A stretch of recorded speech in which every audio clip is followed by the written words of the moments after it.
तो live election results में आपका एक बार फिर स्वागत है। एक बार टैली बता देते हैं।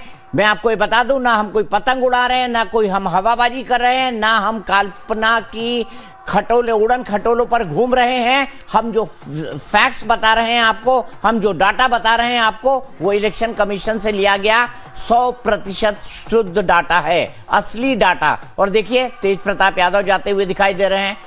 तेज प्रताप यादव महुआ से पीछे चल रहे थे। आखिरी खबर हमारे साथ जब आई थी तो गाड़ी शानदार है तेज प्रताप की, क्यों वंदना?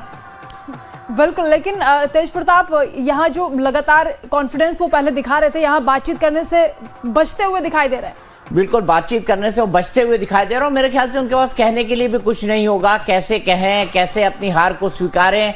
लेकिन गाड़ी अच्छी है उनकी। और डाटा एक बार फिर से मैं आपको बता दूं, जेडीयू 81 सीटों पर आगे चल रही है, बीजेपी 78 सीटों पर आगे चल रही है, आरजेडी 35 सीटों पर आगे चल रही है। लोक जनशक्ति पार्टी रामविलास पासवान धीरे धीरे बढ़ती जा रही है। 28 सीटों पर ये कॉन्टेस्ट कर रहे हैं और 22 सीटों पर लोक जनशक्ति पार्टी रामविलास पासवान आगे चल रही है। इंडियन नेशनल कांग्रेस 7 सीटों पर आगे चल रही है, सीपीआई एमएल 4 सीटों पर आगे चल रही है और हम 4 सीटों पर आगे चल रही है। तो टोटल देखिए टैली क्या कहती है। 237 सीटों के रुझान आ चुके हैं, 187 एनडीए है, महागठबंधन 47 है, जन स्वराज पार्टी 0 है और अदर्स के खाते में 3 सीटें जाती हुई दिखाई दे रही हैं।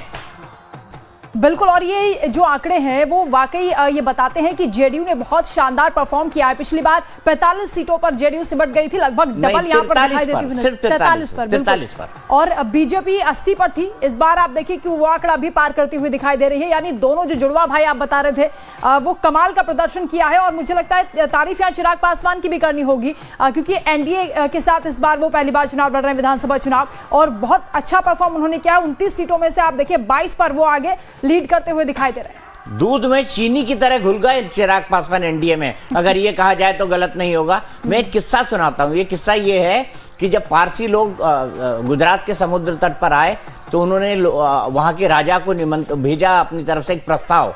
और प्रस्ताव ये था कि राजा राजा से वो कहना चाहते थे कि हमें भी यहाँ पर रहने के लिए जगह दे दीजिए। तो राजा ने उनको दूध और चीनी दूध भेजा और स्वागत किया, वेलकम किया। और वेलकम करने के बाद उन्होंने कहा कि भाई देखिए, हमारे यहाँ पहले ही लोग बहुत हैं, हमको आपकी ज़रूरत नहीं है। तो उन्होंने दूध में चीनी मिलाकर भेजा और कहा कि मीठा दूध आप पीजिए, हम दूध में चीनी की तरह घुल जाएंगे। तो चिराग पासवान ने भी कमोबेश यही किया। और चिराग पासवान कितने बड़े मौसम वैज्ञानिक हैं। उन्होंने मुझे अपने इंटरव्यू में कहा था कि मैं मौसम वैज्ञानिक का बेटा हूं, तो चीज़ों को समझता हूं। कितने बड़े मौसम वैज्ञानिक हैं वो कि चिराग पासवान, अमित शाह का जब ये बयान आया कि विधायक दल के नेता तय करेंगे कि अगला मुख्यमंत्री कौन होगा, तो चिराग पासवान ने आगे जाकर कहा कि भाई